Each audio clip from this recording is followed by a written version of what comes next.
this is Jerry Jokoy, and I'm going to do a review on the 0562 Zero Tolerance Hinderer. And this is a satin finish CPM 20CV steel drop point blade, and it is a titanium show side scale and titanium frame and frame lock with an over travel stop and a lock bar insert. And this is a knife that you can do a lot with. It's Rick Hinder's slicer grind, and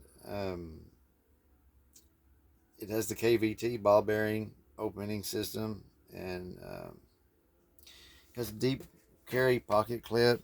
I put some skateboard tape on there because to me it just lets my fingers bite. You wouldn't think it would make a difference, but it just feels like I'm pushing my fingers against something. So, you know, I got this to use. I'm not going to abuse it.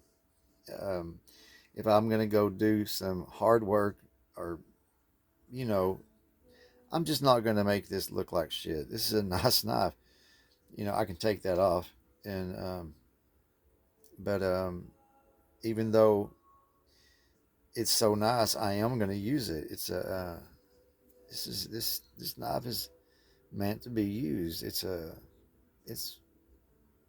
I mean, you can tell I carry it. Look at that pocket clip.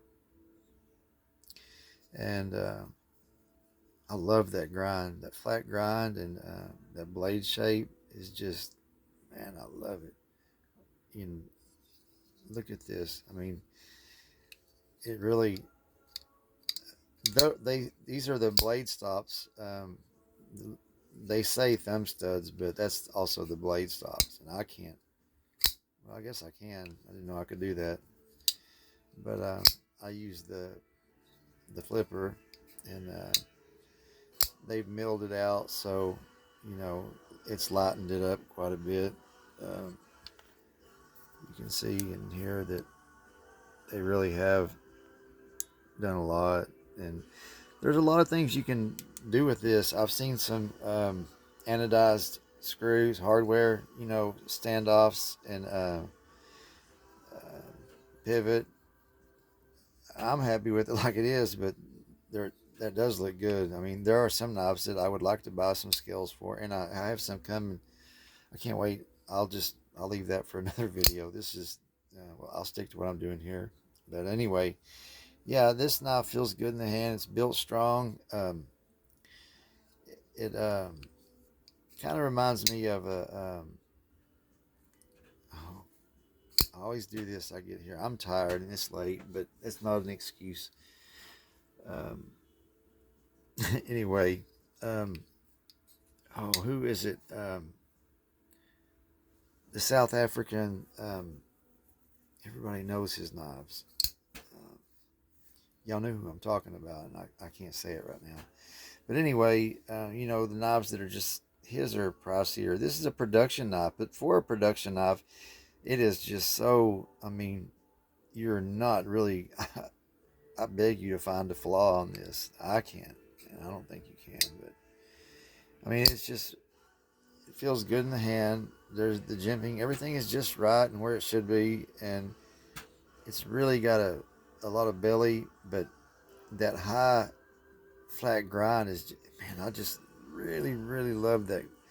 It's kind of a spear point. If you look at the shape and try to take not look at the grind, I mean, it really is, but that grind is just killer, man. It really comes down to a pretty fine point, and it slices really well too. It try to get in here.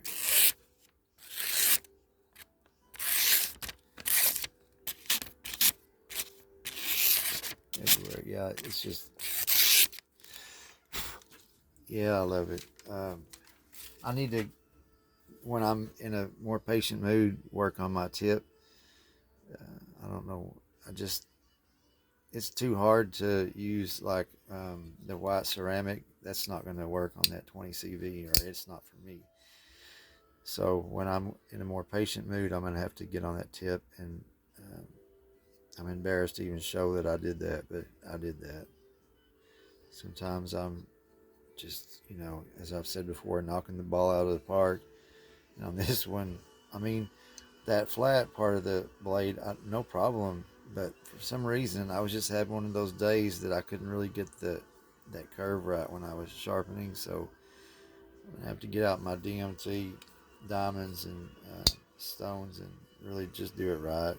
And if I can't make it where I'm happy with it, I may send it to Jared Neves Knives and have him do it right. Because this knife deserves a really good sharpening.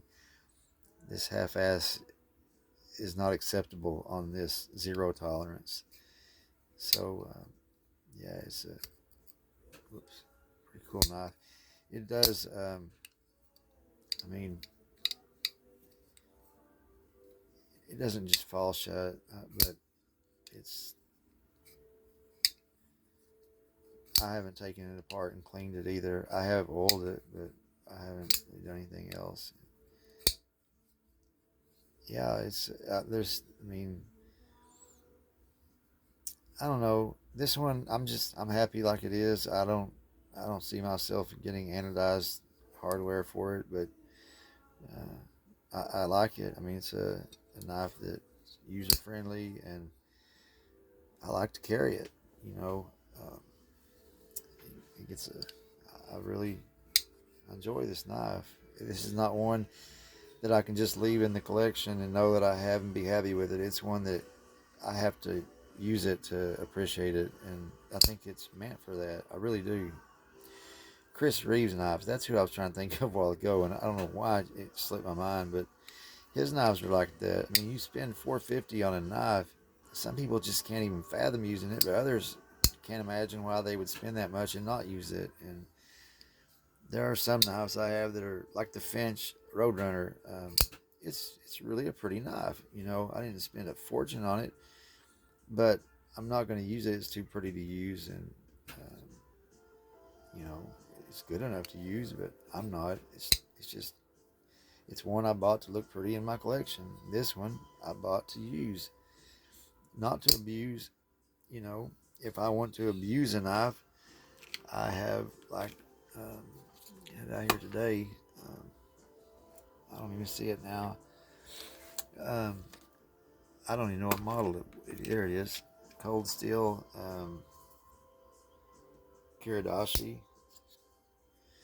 That's what I bought this for. If I'm gonna just be hard on a knife, I don't care. This is something if it, you know, I don't care what it looks like.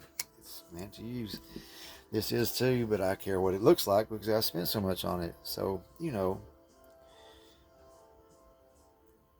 I'm not going to be opening boxes with big staples that are going to scratch the hell out of the blade. I'm just going to use it at my discretion. You know.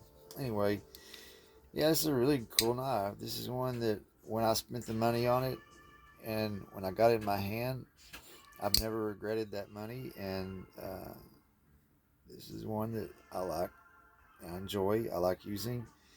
And yeah, it's a good looking knife. I hope y'all enjoyed the review, and thank you all for your support. I appreciate it, and take care.